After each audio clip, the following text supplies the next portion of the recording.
रुकना अब ऑप्शन नहीं है। ज्यादा मार्क्स मिले। इसे आगे जो बढ़ाना है। टीचर ने मेरी ड्राइंग सेलेक्ट की। सफर अब मुश्किल नहीं है, अपने पापा का बेटा जो बन जाना है।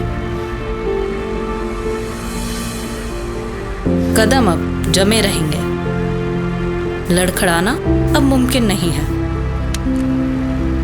डर अब चांस ही नहीं है, अब तो कुछ कर दिखाना है।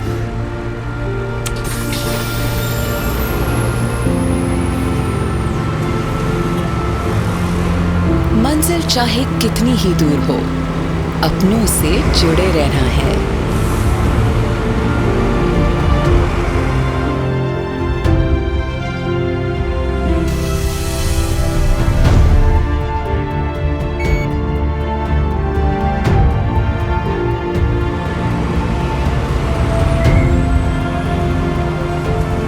स्टॉप, अब सिर्फ मंजिल पर, सफर अधूरा करना नहीं है।